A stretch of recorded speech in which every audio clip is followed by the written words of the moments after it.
Sampun tangu kula ninggal ke kami infaq sedekah. Bismillahirrahmanirrahim. Assalamualaikum warahmatullahi wabarakatuh. Sedulur-sedulur yang belum subscribe Mbah Joyo Pusaka.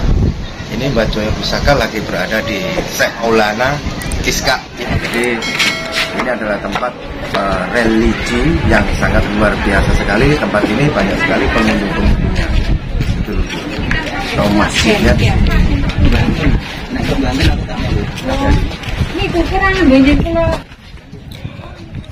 Syekh Maulana Iska adalah seorang ulama yang berasal dari Rusia Selatan. Beliau adalah salah satu anggota para wali Songo yang pertama yang dikirim oleh Sultan Turki ke Nusantara. Dengan mempunyai keahlian spiritual, pengobatan yang sangat luar biasa sekali yang dimiliki oleh karomah Syekh Maulana Iska pada masa itu. Jadi beliau datang ke tanah Jawa pada tahun 1404 Masehi bersama dengan ayahnya Syekh Maulana Ahmad Jumadil Kubro atau kasebut Husain Jamaluddin, dan bersama kakaknya Syekh Maulana Malik Ibrahim. Mantap. Kisah karomah kewalian Syekh Maulana Iska berawal saat dia datang ke tanah Jawa Dwipa.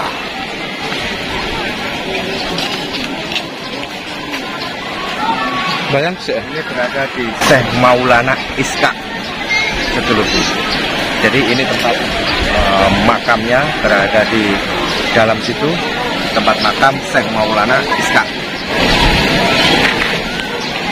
Jadi disinilah hari-hari pengunjungnya pun sangat luar biasa sekali, penuh dengan karomah yang sangat luar biasa sekali. Bisa sahabat-sahabat lihat semuanya, itulah banyak pengunjungnya.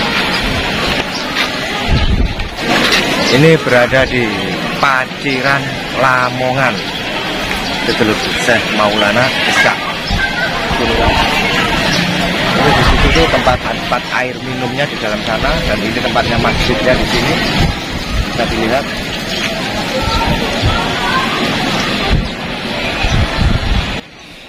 Di depan areal pemakaman itu masih ada suatu sejarahnya, yaitu gentong-gentong isi air itu bisa dibuat untuk minum, untuk ngalah berkah, untuk sebuah orang yang lagi haus bisa ambil minum di situ.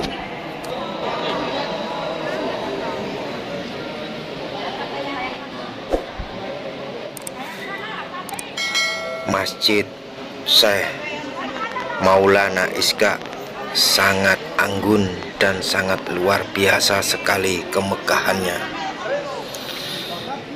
Dan masjid ini pun tidak pernah sepi, ramai dengan para pengunjung, para hamba-hamba Allah yang sedang menunaikan ibadah sholatnya. Seperti inilah suasana di dalam masjid Syekh Maulana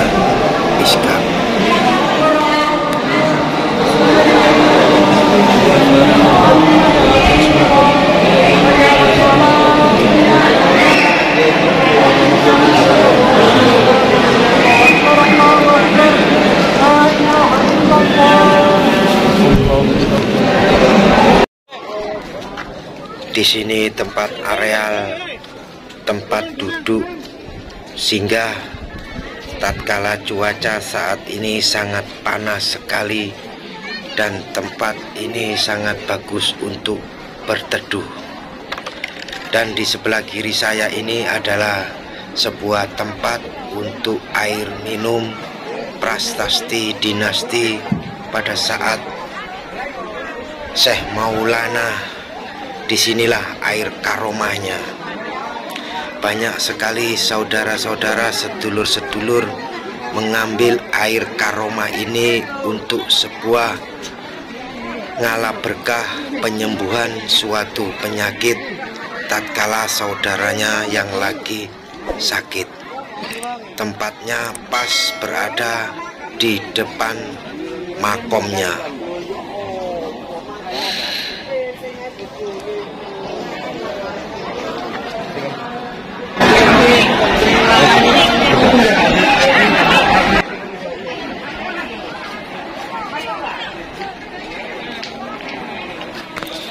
Di kerajaan Prabu Menak Sembuyu sangat digencar oleh wabah, sebuah penyakit yang luar biasa sekali di kerajaan Blambangan pada masa itu. Wabah ini juga menyerang Dewi Sekardadu, putri dari Prabu Menak Sembuyu. Sudah berbulan-bulan Dewi Sekardadu terserang wabah penyakit yang sangat misteri dan sangat luar biasa sekali wabah penyakit pada masa itu.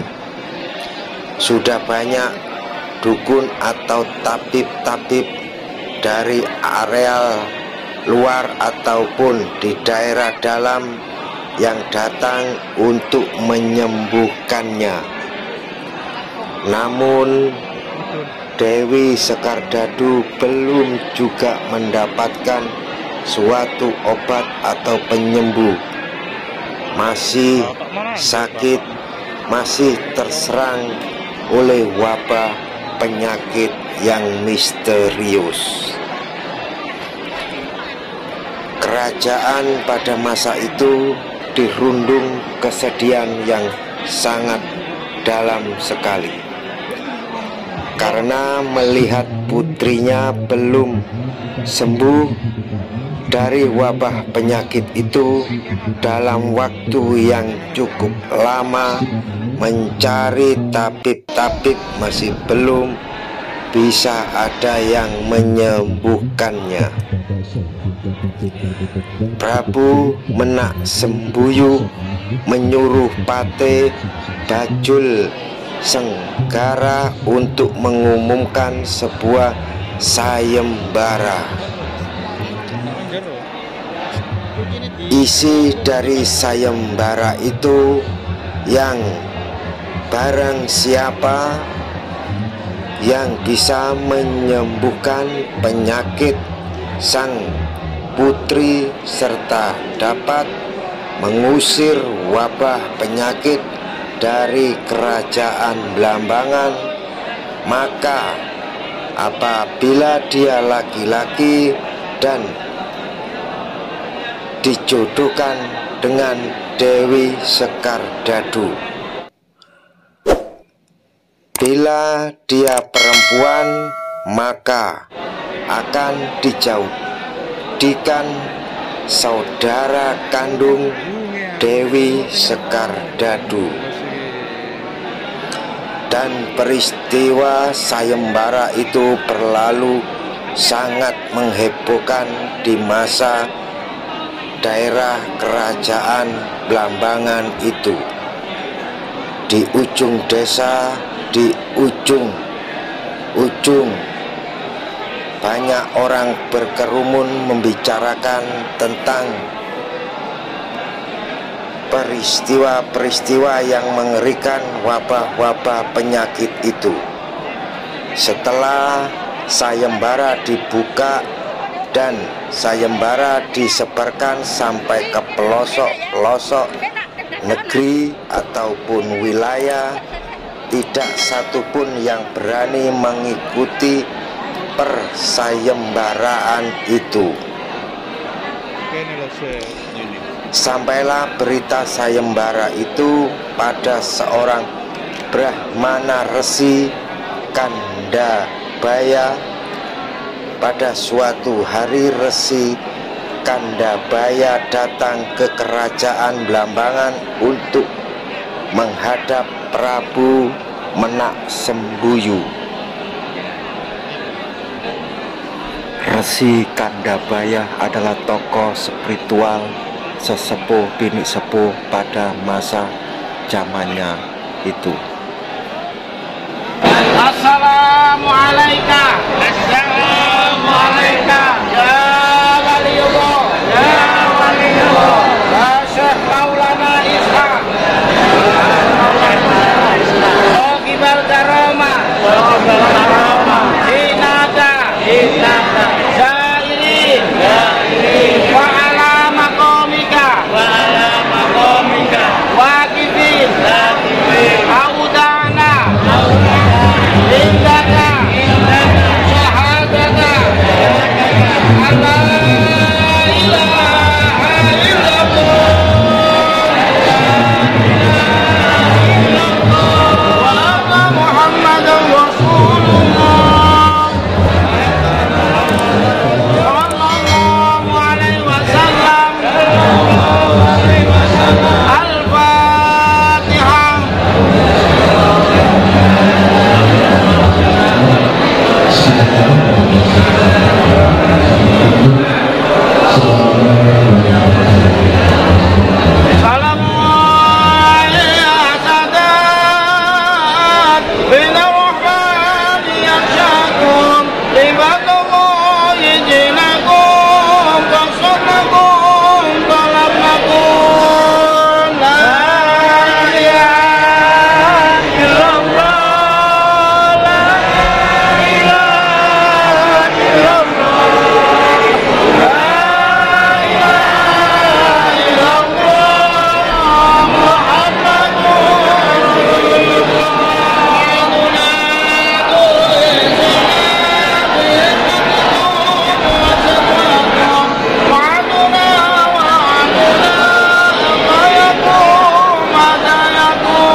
Resi Kandabaya mengatakan kepada Prabu Menak Sembuyu bahwa yang dapat menyembuhkan sang putri Dewi Sekardadu dan mengusir wabah dari segala macam penyakit dan tolak balak musibah penyakit dari kerajaan Blambangan adalah seorang pertapa yang bernama Maulana Ishaq yang berada di Gunung Gresik.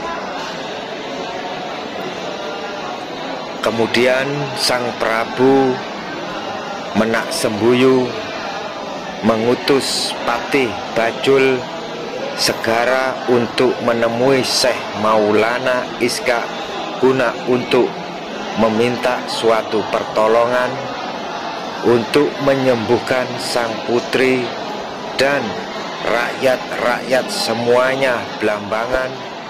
Maka berangkatlah Patih Bajul Segara yang diikuti oleh beberapa pejabat dan beberapa dikawal oleh prajurit.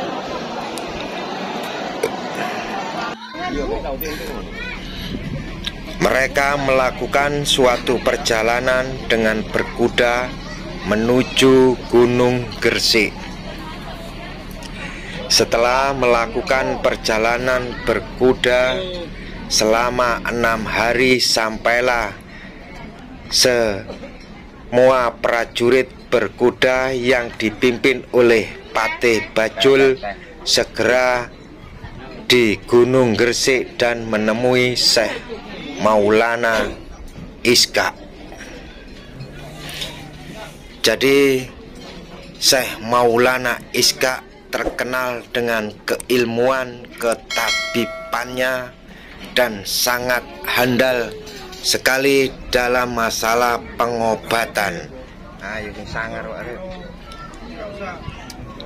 Pada akhirnya Putri Sekardadu bisa disembuhkan oleh Syekh Maulana Iskak sampai dengan semuanya wabah-wabah penyakit di daerah Blambangan semuanya diusir pergi jauh. Sampai saat ini pun jadi Gemaripah Loh Jinawi.